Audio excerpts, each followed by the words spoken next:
Hi, this is Liz with the Bozeman Public Library. This presentation will look at Granite, Montana, the Silver Queen City. Granite is northwest of Butte and 3 miles east of Phillipsburg. It's part of the Flint Creek Mining District.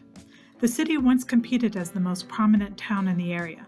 Granite is now a state park, and what remains of the town is available to visit. In 1865, a prospector named Hector Horton discovered quartz outcroppings rich in silver. He told people in Silver Bow about the find, and other prospectors flooded the area. All the most important claims were staked by 1866. Granite would come along in another few years. In 1871, Eli D. Holland was tracking a wounded animal when he stumbled on silver. The Granite mine was established in that spot and owned by Holland until 1875, when the title on the mine lapsed. 5 years after the Granite mine became operational, Charles D. McClure, the Hope Mill superintendent, picked up a piece of ore from the dump site and discovered it contains 2,000 ounces of silver per ore ton.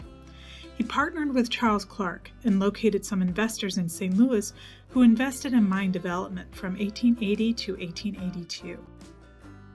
In 1880, the partners hired a man named McIntyre to dig a 50-foot mine shaft in exchange for a quarter share of the property.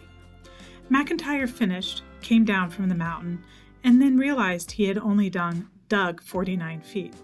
Instead of going back up to finish the job, he walked away, surrendering his share.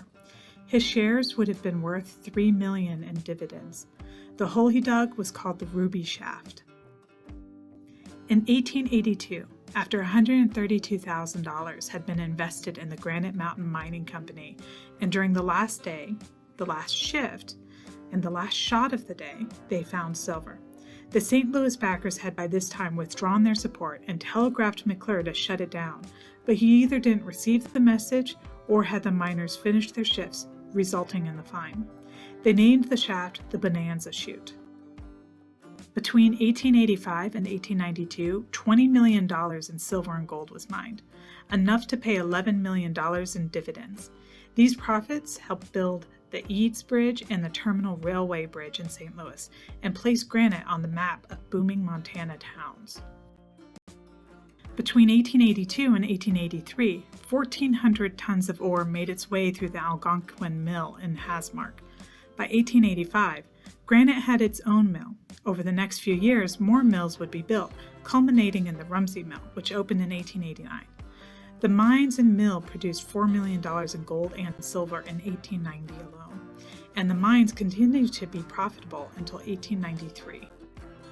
In 1881, another rich lode was discovered in the mountain.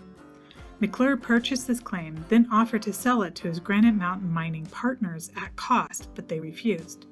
In 1886, McClure created the Bimetallic Mining Company based off this find, which overlapped with the Granite Mountain Mining Company for over 10 years. Bimetallic also built several mills. Bimetallic attended the World's Fair in Chicago in 1893. They sent a 4,307-pound bar of silver bullion to the show. By the time the Silver Act was repealed, the Bimetallic made $13.8 million in profit.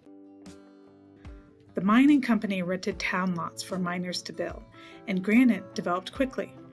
It soon boasted a Finlander Lane, a Cornish Row, Donegal Lane, and Magnolia Avenue, which was also called Silkstocking Row due to the many professionals and families living on the avenue.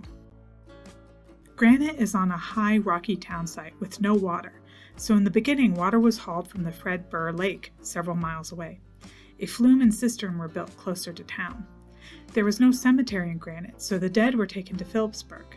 An average of 3 men died a year during the mining accidents between 1890 and 1893. The last resident of Granite died in 1969. The town boasted multiple saloons, banks, 4 churches, a school, bathhouse, hospital, and newspaper, the Granite Mountain Star. There was a roller skating rink, 3 fraternal lodges, and traveling theater companies performed at the Miners' Union Hall. The Union Hall also had pool tables and boasted it had the Northwest's finest dancing floor. In 1893, Granite built the 2-story Miners' Union Hall, Lodge Main Hall, meeting rooms, lounge, and recreation rooms. Granite's demise, and the fate of many mining booming bust towns of the West, rested on the Sherman Silver Purchase Act. On July 14, 1890, the act became in effect and required the federal government to purchase 4.5 million ounces of silver at market price every month, in addition to the amounts required by a previous 1878 act. The 1890 Act could not indefinitely boost the cost of silver, and in fact caused a depletion of gold in the U.S. Treasury and a depression that would last 4 years and caused 500 banks and 15,000 companies to shut down, mainly in the West. On July 31, 1893, the Act was repealed. The day after the Act was repealed, Granite Mountain Mining's mill engineer announced a shutdown, and they never reopened. The bimetallic ran another month before closing. Granite was deserted for 3 years. In 1893, its population was 3,000, and while some came back after the shutdowns, and mining continued in a very limited fashion, most didn't, and the boom was gone. In 1896, the Granite Mountain Mining and Bimetallic were consolidated. Between 1898 and 1901, they produced $1 million in silver bullion annually. But in 1905, the silver prices dropped again, and in 1913, they were mining poor veins below the water level. The mines closed in 1930 again, only to reopen in 1934, but they closed for good in 1958. A fire destroyed most of the town. It's estimated that over the course of its life, Granite produced $32 million in gold and silver. The Granite Ghost Town State Park is all that remains of this once very rich town. Only a few buildings are left. The shell of the Miners' Union Hall remains. To learn more about Granite, check out these books from the library discussing some of the rich mining history in Montana. Next month, we'll be looking at Rocky Point,